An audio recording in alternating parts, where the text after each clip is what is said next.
Hi everyone, I'm Jana Eubank here with Scrapbook and Cards Today magazine, and today for Technique Tuesday we are going to be scrapbooking with metal dies, one of my absolute favorites. What I love about die cutting is that you can change up the colors or the patterns to match any sort of mood that you're trying to achieve or to coordinate with the photos that you're working with. Today we're going to be working with lots of really fun products from scrapbook.com, including the Sunny Lane paper pad and Holmes dies. Now the first thing I'm going to do is I want to build a background for this little row of buildings or houses that I'm going to be creating with the dies. So I'm using the Little Clouds stencil along with a jumbo dauber to add some ink, creating a cloud pattern on my cardstock background. The next thing I'm doing is I'm going to be pulling out some pattern papers from the Sunny Lane pad to coordinate with my photos. The photos are of my family as we're walking into Disneyland on that main street, and my idea for this is to cut some banner shapes for my photos to go on and string them across the center of my layout. I love the candy colors of the Sunny Lane paper pad because it reminds me of that magical Fantasyland feel that you have as you're walking into Disneyland along Main Street with all the cotton candy and the smells of all the good treats. It's just so fun. So here I'm just selecting some papers, and after I do that I'm going to be cutting them with my banner die to create a frame for each of the photos. Next, we're going to string them across the center of the layout. Actually, I'm just going to place them here for now, just so I can get an idea of where I want my houses to be. So let's go ahead and create these houses with the Sunny Lane's Homes 1 die and 2 die. Yes, there's 2 sets of these dies, and they're both adorable. You definitely need to grab them.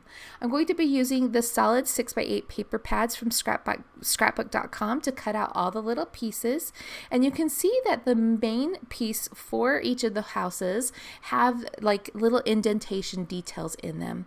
I'm going to go ahead and take my alcohol markers and just follow those indentations and add some shading and detail to each of these houses.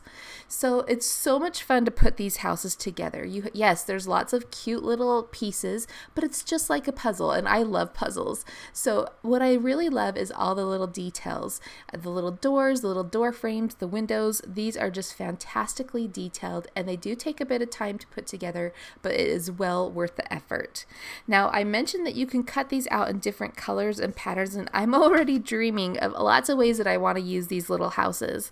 I think they would be so cute to do in red, white, and blue for your patriotic parades.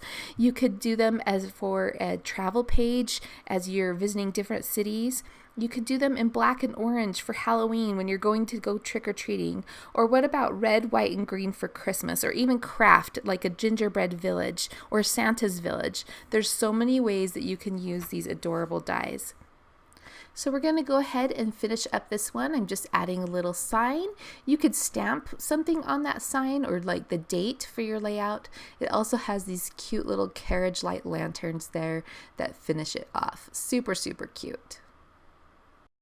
So I went ahead and made 2 of each of these houses, and I'm going to arrange them across the bottom of my page to create my Disneyland Main Street.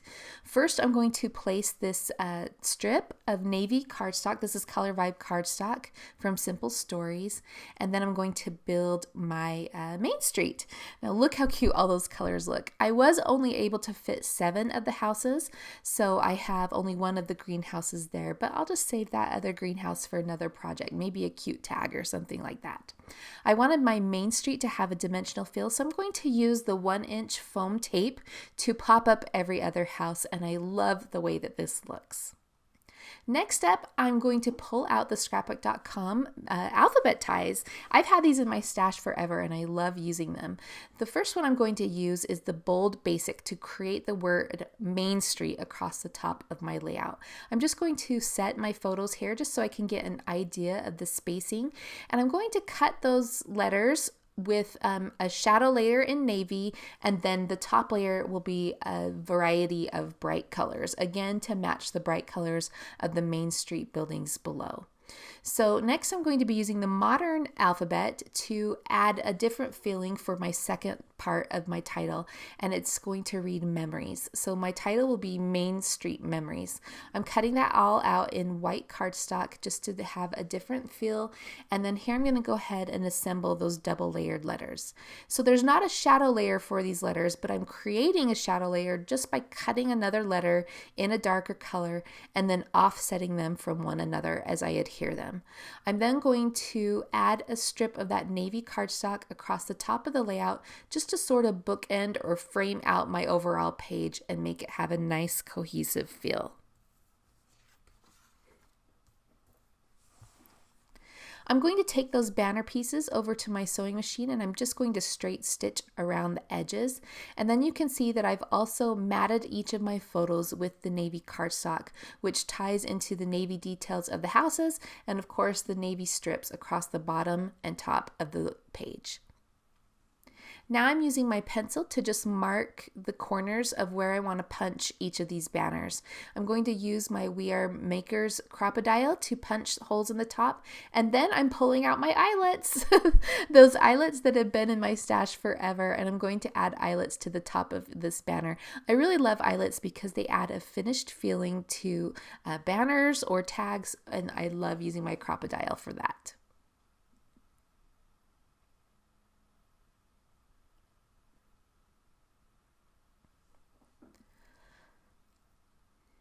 I'm going to string these banner pieces together with some black and white twine, and I'm going to thread them with a double length of twine. This is so when I get to the end of the banner, I can tie each of them into a bow.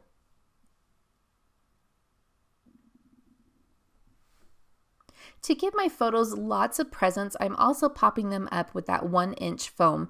I began by adhering the first pennant in the center of the page, and then I'm working my way out towards the sides so that I can make sure they are spaced evenly from that center pennant. Now that I have my photos in place, I'll go ahead and tie that baker's twine on each end of the banner, and just look how cute and festive that looks. I'm going to use a pencil line to help me arrange my title across the page. Now, my favorite thing to use for adhering title pieces is this 1/8 inch foam from scrapbook.com. It's already nice and thin, and I can just cut it to the length and then peel it off and add it to my page.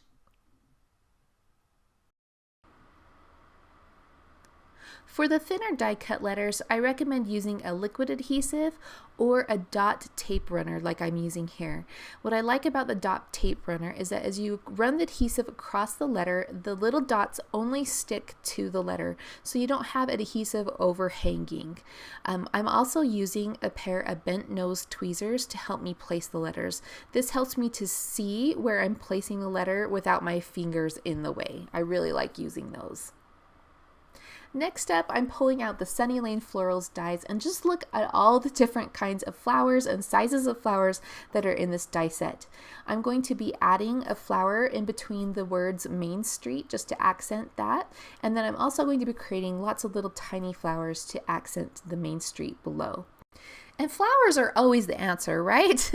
If you ever have a blank little spot on a layout, you can always tuck in a few flowers and they go with everything. I love that this set allows you to cut out different sizes of flowers, and you can always do them in any color that you want.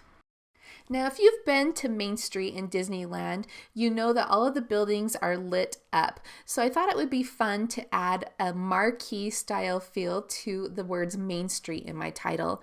I'm going to use the white glossy pops of color by scrapbook.com to go ahead and add little white dots all inside of my letters and making them feel like they're lit up with light bulbs. Look how cute that looks.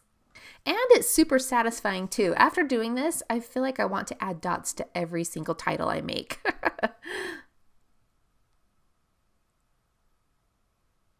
Okay, now I'm pulling out the really tiny flowers to create the tiny accents that I talked about earlier that are going to go around my Main Street buildings. I also die cut that daisy flower in green. I'm going to snip off those petals to use as leaves for my tiny daisies.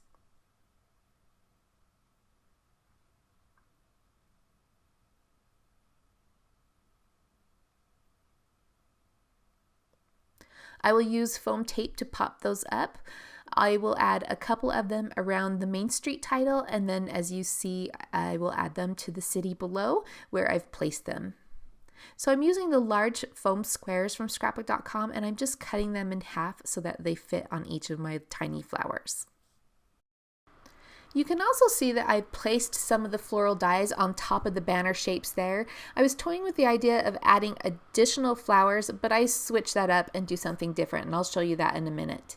Inside of the Sunny Lane paper pad is this paper with the little butterflies. I'm going to go ahead and fussy cut those out, and I will use those as sprinkling elements at the end just to finish off the page.